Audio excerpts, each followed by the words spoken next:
ದೇವರು ಅಂದ್ರೆ ನಿಮ್ಮ ಪ್ರಕಾರ ಯಾರು ಸರ್? ಕಣ್ಣಿಗೆ ಕಾಣದೇನೆ ನಮ್ಮ ಗೋಚರಿಸಿದ್ದೇನೆ ನಮಗೆ ಎಲ್ಲವನ್ನೂ ಕೊಡ್ತಕ್ಕಂಥವನೇ ಭಗವಂತ. ಪ್ರತಿಯೊಬ್ಬ ಜೀವಾತ್ಮನಲ್ಲೂ ಕೂಡ ಪರಮಾತ್ಮನಿದ್ದಾನೆ.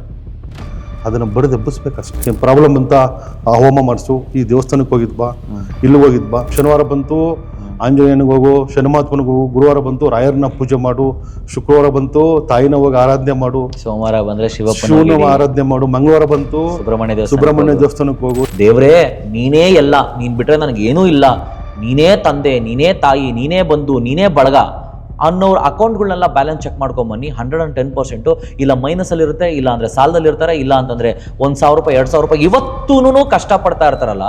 ಆ ದೇವ್ರು ಯಾಕೆ ಎಲ್ಲ ಸಿಚುವೇಶನ್ನಲ್ಲೂ ಇವರಿಗೆ ಹೆಲ್ಪ್ಗಳನ್ನ ಮಾಡ್ತಾ ಇಲ್ಲ, ಇನ್ಕ್ಲೂಡಿಂಗ್ ನನ್ನ ಸಮೇತ ಸೇರಿಸಿ ಕೇಳ್ತಾ ಇದೆ. ಯಾವುದೇ ದೇವರು ಒಳ್ಳೇದ್ದು ಮಾಡಲ್ಲ, ಕೆಟ್ಟದ್ದು ಮಾಡಲ್ಲ. ಈಗ ನಿಮ್ಮ ಪ್ರಕಾರ ಇಷ್ಟ, ನೀವು ದೇವ್ರ ಹತ್ರ ಒಳಗಡೆ ನಿಮ್ಮೊಳಗಡೆ ನೀವು ಮಾತಾಡ್ಕೊಂಡಿದ್ದೀರಲ್ಲ, ಹಾಗಾದ್ರೆ ನೀವು ಕಂಡುಕೊಂಡಂಥ ದೇವ್ರು ಯಾರು?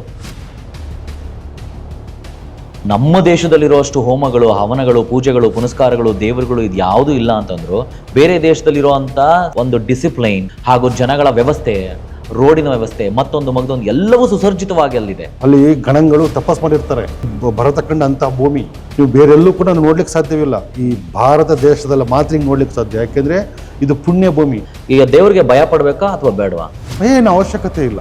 ದೇವರು ತಾಯಿ ಮಗನ ಸಂಬಂಧ. ನೀವ್ ಹೇಳಿದ್ದಲ್ಲ ನಿಜ, ದೇವ್ರು ಎಲ್ಲಾ ಕಡೆ ಇದ್ದಾನೆ, ತಂದೆ ತಾಯಿ, ಕೆಲಸ, ಬಂಧು ಬಳಗ, ನೀವೇನ್ ಅನ್ಕೊಂತೀರೋ ಅದೇ ದೇವರು. ದೇವರು ಅಂತಂದ್ರೆ ದೇ ಎಂದರೆ ದೇಹವಲ್ಲದ, ವಾ ಎಂದರೆ ವಸ್ತುವಲ್ಲದ, ರು ಎಂದರೆ ರೂಪವಿಲ್ಲದ, ದೇಹವಲ್ಲದ, ವಸ್ತುವಲ್ಲದ, ರೂಪವಿಲ್ಲದನೇ ದೇವರು. ಹಂಗಾರೆ ನೀವು ವೆಂಕಟರಮಣ ಸ್ವಾಮನ ರೂಪ ಇದೆಯಲ್ಲ, ಈಶ್ವರನ್ಗೊಂದು ರೂಪ ಇದೆಯಲ್ಲ, ಅಲ್ಲಾಗೊಂದು ರೂಪ ಇದೆಯಲ್ಲ, ಜೀಸಸ್ಗೊಂದು ರೂಪ ಇದೆಯಲ್ಲ, ಇದನ್ನೆಲ್ಲ ನಾನು ಏನ್ ಅನ್ಕೊಂಡ್ಲಿ? ನಿಮ್ಗೆ ಗೊತ್ತಿಲ್ಲ ಕೆಲವು ವಿಷಯಗಳು. ಕೆಲವು ಭೂಮಿಗಳಿಗೆ ಶಿವ ಬೇಕೇ ಬೇಕು.